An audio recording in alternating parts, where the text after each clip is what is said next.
Salut tout le monde et bienvenue sur Fast 5, la chaîne où tu apprends en moins de 5 minutes. Aujourd'hui, on va voir 5 erreurs d'argent que tu fais sûrement et qui te coûtent cher. La première erreur, c'est d'avoir trop d'argent sur le compte courant. Tu touches ton salaire, tu laisses tout dormir sur ton compte courant? Très mauvaise idée. Ce compte ne rapporte rien. Et avec l'inflation, ton argent perd du pouvoir d'achat chaque jour. Donc si tu as 5000 dollars qui traînent là pendant un an, c'est comme jeter 200 dollars par la fenêtre. La solution? Transfère ce que tu n'utilises pas tout de suite sur un compte d'épargne à intérêt élevé ou mieux, investis-le. Tu as même certaines banques qui proposent maintenant des comptes courants rémunérés. Oui, des comptes où ton argent reste disponible et génère des intérêts. C'est pas aussi élevé qu'un placement, mais c'est toujours mieux que zéro. Et surtout, c'est mieux que de le laisser dormir. Tu as notamment Trade Republic en France et EQ-Bank au Canada. La deuxième erreur, ne pas avoir de fonds d'urgence. Si tu vis au jour le jour, sans réserve, il te suffit d'une mauvaise surprise, ton frigo lâche, ta voiture tombe en panne, tu perds ton job. Et là, tu as deux options. Pleurer ou utiliser ta carte de crédit à 20% d'intérêt. Même si tu gagnes peu, mets de côté 20 dollars par semaine. En 6 mois, tu as déjà plus de 500 dollars. C'est pas magique, c'est juste de la discipline. Un fonds d'urgence, c'est pas une option, c'est ton pare-choc financier. Il te protège quand la route devient glissante. Erreur numéro 3, acheter une voiture neuve à crédit. Tu veux sentir l'odeur du neuf? Ok, mais ça va te coûter très cher. Une voiture neuve perd 20 à 30% de sa valeur la première année. Rends-toi bien compte, continue à rembourser un prêt sur un objet qui déprécie à fond. Pire encore, certains prennent un financement sur 7 ou 8 ans.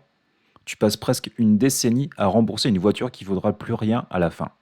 Le bon plan? Une voiture de 2 ou 3 ans, fiable, avec peu de kilomètres, elle a déjà encaissé la grosse dépréciation et tu paies bien moins cher. Erreur numéro 4, accepter un prêt sans négocier. Tu acceptes le premier taux qu'on te propose, que ce soit pour un prêt auto, un crédit conso ou une hypothèque, tout se négocie. Même 0,25% en moins, ça peut représenter des milliers sur la durée. Tu peux dire simplement « j'ai vu mieux ailleurs » ou « qu'est-ce que vous pouvez faire de mieux ?» Sache que les institutions préfèrent souvent baisser un peu leur marge que perdre un client. Alors prends 10 minutes, compare et ose demander.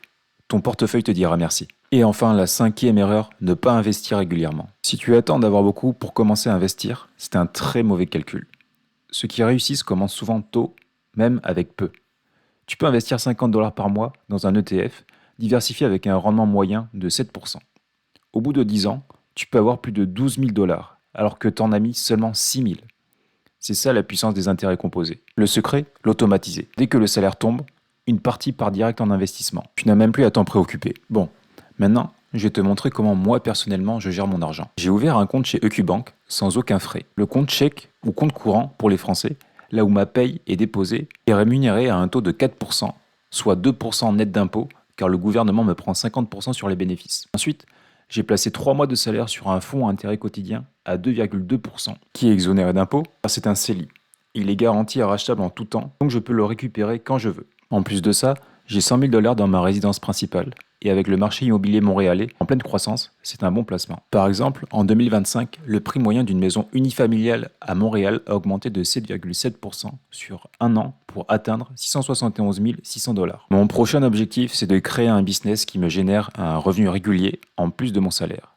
L'idée, augmenter mes revenus pour pouvoir investir encore plus. Et ça, ce sera le sujet d'une prochaine vidéo où je te montrerai comment faire de l'argent intelligemment.